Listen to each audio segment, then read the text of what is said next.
goes on, like this, hold it like that, like that. I'm fighting for democracy because democracy is precious and one man shouldn't decide that another country shouldn't have it.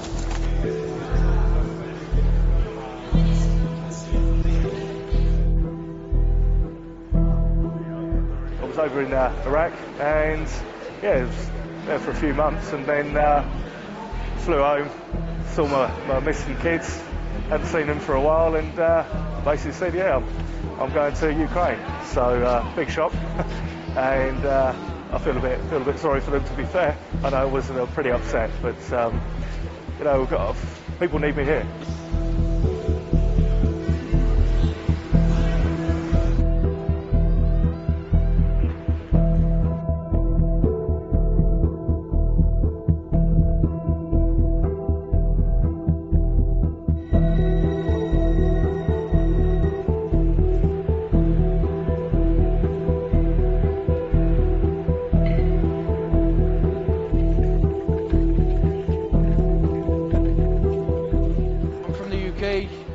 Sort of north area of the UK, Manchester, that area, and basically we're here because of the war crimes that are being committed.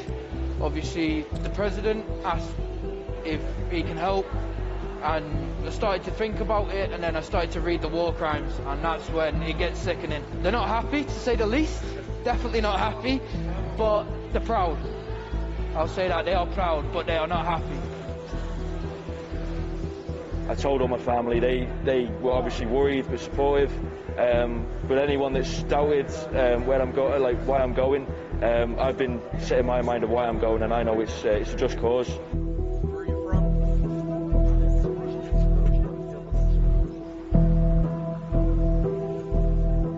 I think you've got to be honest with yourself. I think that help is needed.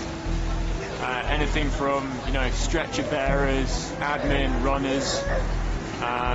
But if you're out here as a war tourist, it's not the place for you. I think the realities of war, if you head out to the front, is going to be pretty overwhelming. So I think you've got to know what you're potentially looking at getting yourself into.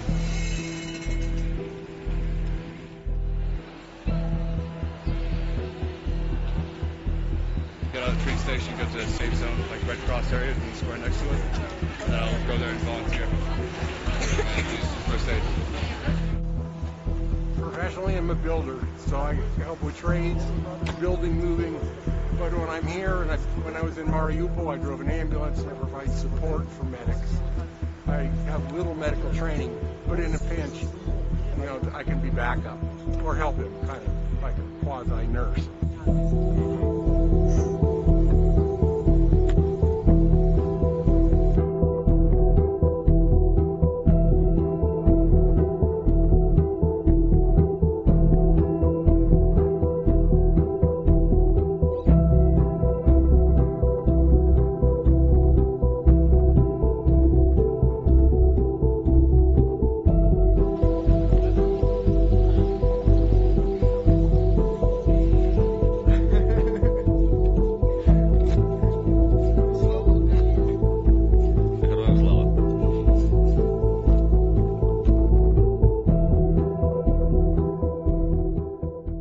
Let's go back to NATO, because leaders gathering for that summit in Lithuania is one thing, but the war in Ukraine shows no sign of abating. Thousands of foreign nationals have travelled to Ukraine to support the counter-offensive against Russia, but some are leaving after it became all too much. The fighting has been brutal, although no one was killed in this incident.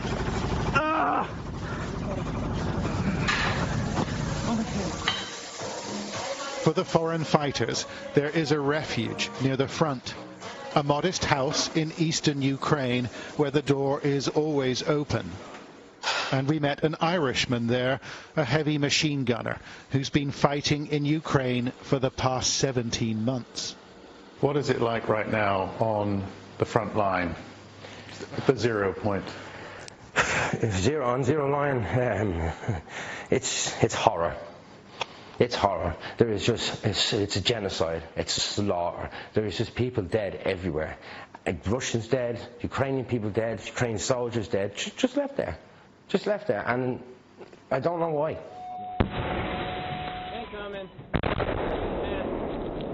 Reese Byrne says he was almost killed a few weeks ago as his multinational unit prepared to attack the line. It keeps disconnecting all the bells, bro. We were told there's a Russian trench line, and our job is to go into the trenches and clear them out, hold them until auxiliary units come, and then we go home. They were taken to a staging area, but they had no air cover, and a pair of Ukrainian tanks withdrew. In the distance, another tank approached, the unit assuming it was friendly. So you're doing all right, though? Yeah, I'm good. Okay. But it wasn't.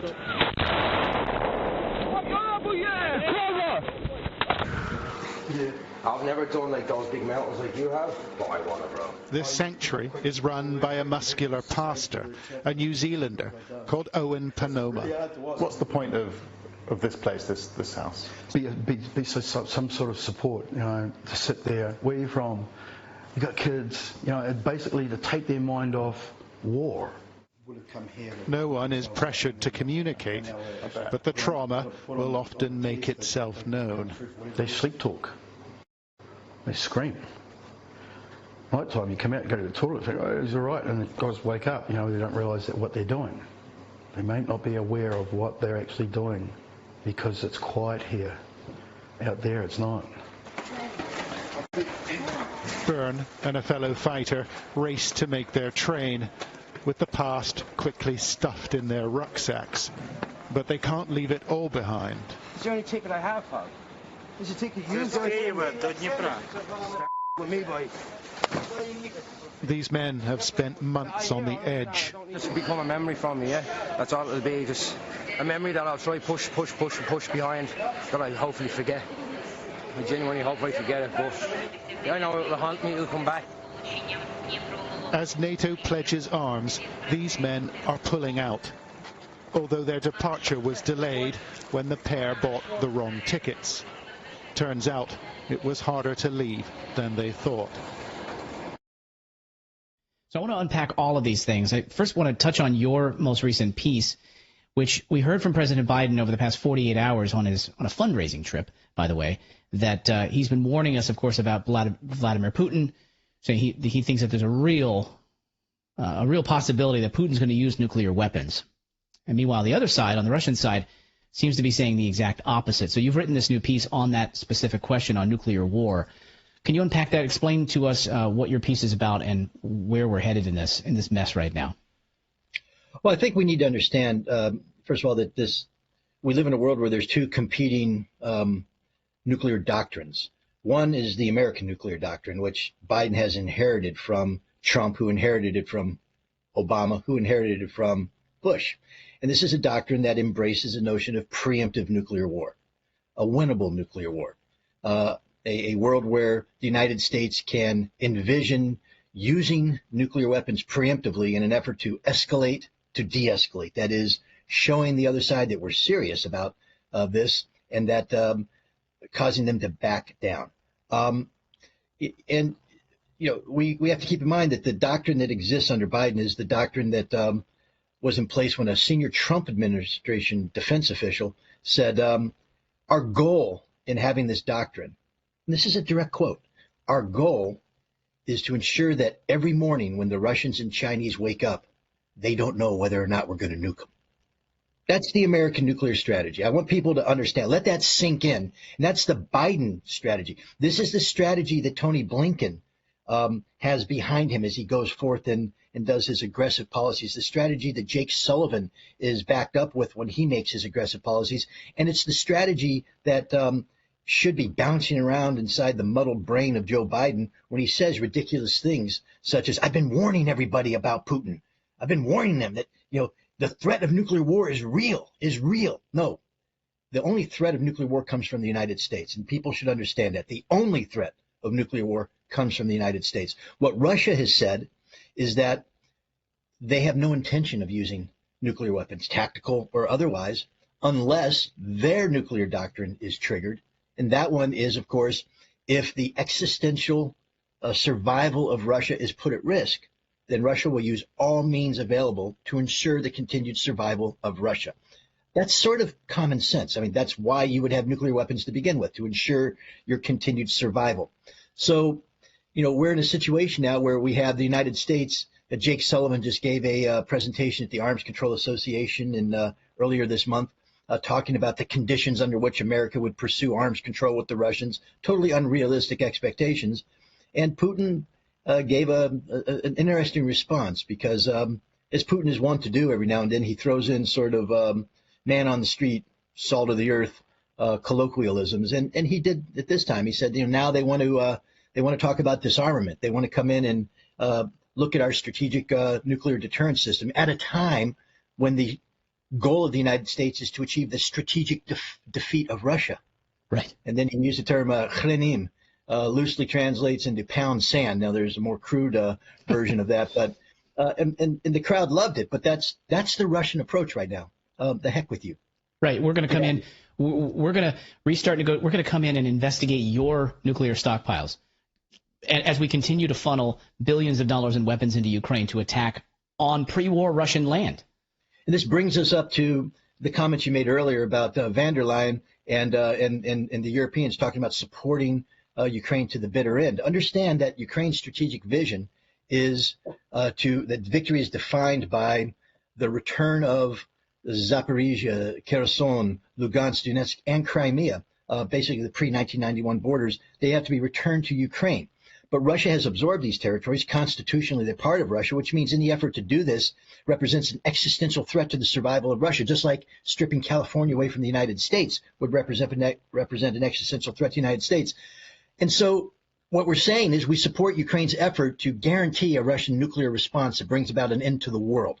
That's what this is about. And this, again, is coupled with just the sick notion. I mean, Ukraine keeps saying we want to be a member of NATO.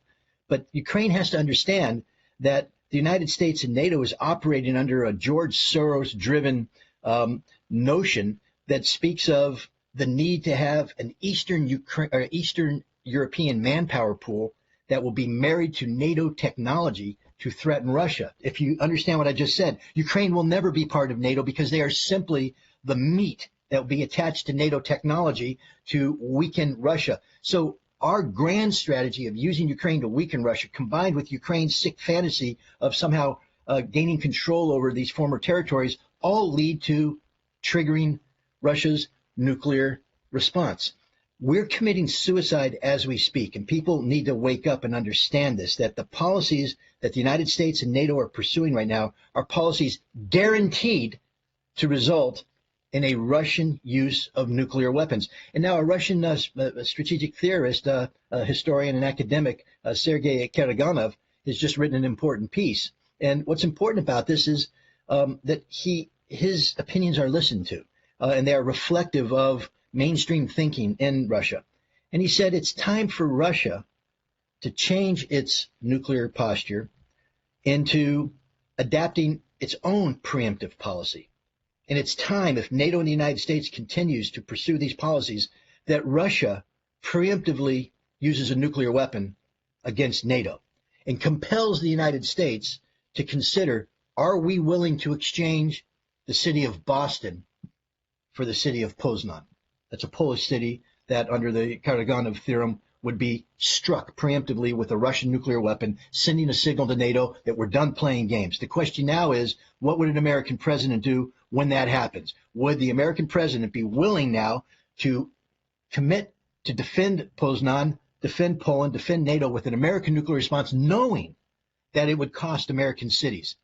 And that's a fair question. And the fact that the Russians are considering this, are bantering this about at the highest levels, means that we are losing control of the nuclear genie. Roger Waters wrote a song, Two Suns in the Sunset, and there's a chorus in there. The rusty wire that holds the cork that keeps the anger in gives way, and suddenly it's day again. That rusty wire is real. That was the arms control framework that people like myself and others put in place with the Intermediate Nuclear Forces Treaty, the Strategic Arms Reduction Treaty. That's gone. The rusty wire is about to give way, and it's over, ladies and gentlemen, over. And it's happening now in front of us as we speak. We have a president when he was a senator in the Senate, was never right on any national security issue. Just ask, Robert Gates, former defense secretary, says Biden was wrong on everything. Well, he's now the commander in chief, and once again, he's wrong on everything. He's surrounded himself with people who are likewise wrong on everything, who have imbued themselves with this dangerous fantasy that America can impose its will, and we are compelling Europe to commit suicide in Ukraine, and in doing so, making possible the notion of a Russian preemptive nuclear strike against a NATO ally that could bring the United States in. This is real. I agree with President Biden at this point in time. This is as real as it gets, and it's happening right now in front of us, and we're sleepwalking through this. We, the collective West, don't understand what's happening. And by the time the lights go off, it's going to be too late, because the lights going off are going to be the thermonuclear warheads landing in the vicinity of your neighborhood, and you'll have about a millisecond to reflect on, oh, damn, we were foolish, before you're evaporated. This is as real as it gets. And that Roger Waters song you're talking about, when he refers to the daylight, he's not talking about a sunrise. He's talking about nuclear fallout. He's talking about the total destruction. And we could absolutely potentially see that. And I think a lot of people have to ask the question, if we're so concerned, if we've been so concerned about Ukraine's safety and security and democracy, and there's all this talk and bluster about them joining the EU, why are they not in NATO?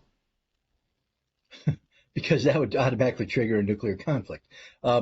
Plus, we never want them in NATO. We don't want them in the European Union. We don't want Ukraine to be anything other than a nation that provides us with unlimited supply of fresh meat to throw into the meat grinder against Russia in the hopes that we can hurt Russia more than, not they hurt Ukraine, because we don't care about Ukraine.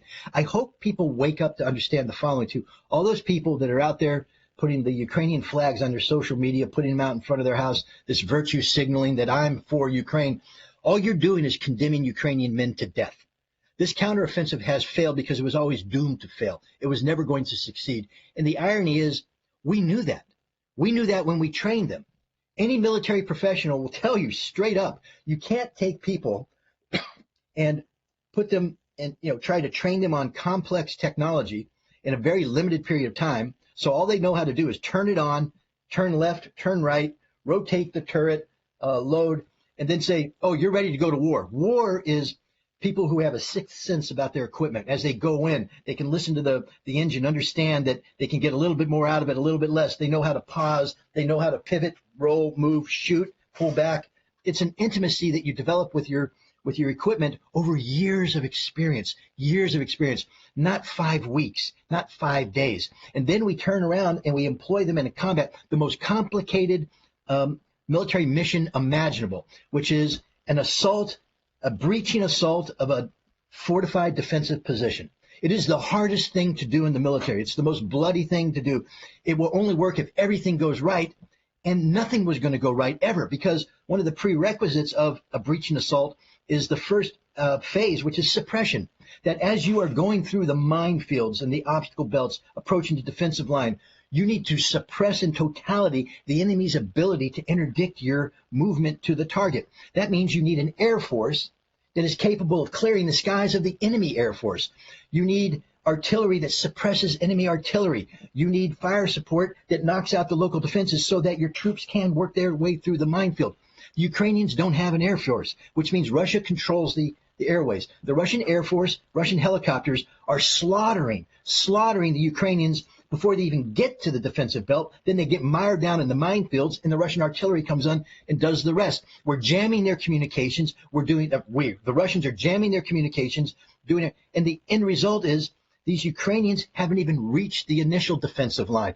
An assault against a breaching assault against a defensive position is only a success when you clear the final defensive line on the opposite side of the defensive line of all enemy forces. Now you have breached the lines. There's 3 defensive belts that the Russians have.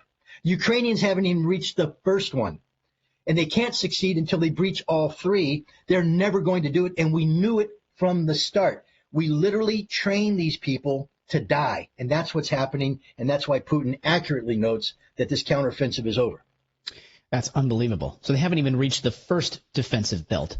And so for all of the bluster and hearing these reports in the Western media that the counteroffensive is sluggish, it's not going as well as they'd like, is really a total lie and a fantasy, that it's not doing anything at all other than consuming Ukrainian lives and throwing these men into the meat grinder. So when Putin says yesterday that this is ground to a halt, he says, I see calm, there's really nothing going on. What does this mean then for any sort of offensive left? You've said this thing has been over. It's all that's left is the fighting. It's like the picking up of scraps at this point. So what will happen as the U.S. and EU continues to funnel weapons into this mess? Well, the sad thing is that this offensive has no legitimate military objective because you can't achieve it.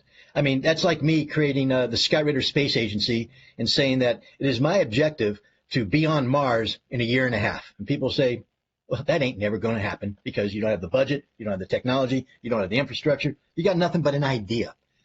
For the Ukrainians to say that they want to punch through the Russian defensives, get to the Sea of Azov, cut off Crimea, cut off the land bridge connecting Crimea to Russia, threaten Crimea and get the Russians to surrender is like me saying I'm going to be on Mars in a year and a half. It just isn't going to happen. It's incapable of happening. What the Ukrainians have to do, however, is create the perception that they can continue to pose a viable military threat to Russia worthy of the NATO investment in them. Now, what's happened so far with this counteroffensive is the exact opposite. What they're demonstrating is the truth, that no matter what NATO does, Ukraine will never be able to defeat Russia. Moreover, Russia will eventually strategically defeat Ukraine, regardless of the NATO assistance. And so Zelensky can't afford to have NATO roll into its summit on July 11th with this perception. So he is going to be compelled to continue to throw troops, double down on stupid, continue to throw troops into the breach because he has to show something on July 11th. But what he's going to show is the total destruction of the 60,000 strong Ukrainian force that NATO has been building since October of last year. It's going to be eliminated. And then the question confronting NATO is, do we do this again? And now here's the issue, because we now know that Leopard tanks aren't magic. They burn. They burn very well. We know that Bradley infantry fighting vehicles aren't magic. They burn. We know that the Storm Shadow is not a magic weapon. It gets shot down. And so now the question is, if they say, hey, we're going to continue to support, you can't use the same formula that has already failed. So the next wave of support will include F-16 fighters, ATACMS long-range missiles. You see, now we're escalating the issue further. And then when that fails, because it will fail, what's next after that? And we get into the ridiculousness where we have a former Secretary General of NATO, Rasmussen, talking about creating a coalition of the willing, that is NATO members operating not as NATO but their own distinct coalition to put boots on the ground in Ukraine. So now we have that escalation. What happens when they get annihilated and you have the imagery of 10,000 Polish troops being marched into a Russian prisoner of war camp? Does Germany come in? And then if the Germany comes in, are they going to do it by themselves? Or are they going to articulate for an Article 4 cover by NATO? And now we have NATO-Russian involvement in Ukraine, and there we are, one step away from the world ending. This is the stupidity of this escalation. People need to stop this nonsense. NATO will never beat Russia. NATO will never beat Russia. That will never happen. The United States will never beat Russia. We don't have the military capacity to defeat Russia in a large-scale ground conflict in Europe. That is a statement of fact. We could put everything America has in Europe today, and the Russians will beat us because we're not that good anymore. Now, we could spend trillions of dollars to rebuild the American conventional warfighting capability, but that's going to take years. The army we have right now cannot fight the Russians. It's physically unable to fight the Russians. As General Cavoli, the commander of U.S. forces in Europe and the Supreme Allied Commander, noted last January in a presentation he made to a Swedish Defense Forum, the scope and scale of the violence taking place in Ukraine between the Ukrainians and the Russians is beyond the imagination of NATO. Listen to what I just said, beyond the imagination. Now, if you're a military planner, that means you haven't imagined this, so everything you're planning for doesn't take into account reality. You don't have the firepower necessary. You don't have the force structure necessary. You don't have the tactics. You don't have the equipment. You don't have anything necessary to fight that conflict. And that's the state of play with NATO forces today. They spent the last 20 years preparing to do nation building in Afghanistan, low intensity conflict around the world, limited military peacekeeping missions in Europe. The last thing NATO has been preparing to do is put 120,000 men across the border to carry out large-scale ground combat against a peer-level force who is combat hardened and has been doing this for 15 months, is more prepared than they are. NATO can't do this, and yet van der Leyen, Stoltenberg, and others continue to pretend as if NATO has this capacity. They don't. NATO is bankrupt. They're bankrupt in terms of their training, their capacity. They've given all their weapons away to Ukraine. That's been burned up. They don't have the ability to build new weapons. Germany has just come out and they're sort of admitting that all this talk about spending 100 billion euros to rebuild the German army is just talk, because no matter what Rheinmetall wants to do, they can't afford the steel. Nobody can make the steel because of high energy costs. The raw materials necessary to build this military either can't be procured or are too expensive to be procured. And that's all of Europe is in that situation. So this notion of a rebuilt NATO army, et cetera, or in America, find a defense contractor right now that's prepared to do the short-term contracting necessary to produce the weapons that Ukraine needs. They won't. Why? Because their job isn't to create an American or a global defense capable of standing up to Russians. Their job is to make money. Their job is contracting. So they say, if you want us to do this, we need long-term contracts. So we produce enough equipment so that the profit margin is sufficient to make our investors and our board members happy. Russia doesn't have that problem. When Putin and the Russian leadership say, we need you to do X, Y, and Z, the Russian defense industry says, yep, we're doing it, because they work for the state. They actually care about the defense of the state. Lockheed Martin and Raytheon don't give a rat's ass, excuse my language, about the defense of America. They only care about the bottom line. And right now, they are saying, we're not going to do the short-term contracting that you want us to do to meet the supply requirements for Ukraine. We need longer-term contracts, but that's very expensive. And now we run into budget issues because Congress has to weigh in on that. And now we get a debate within Congress about whether or not this is the right thing to do.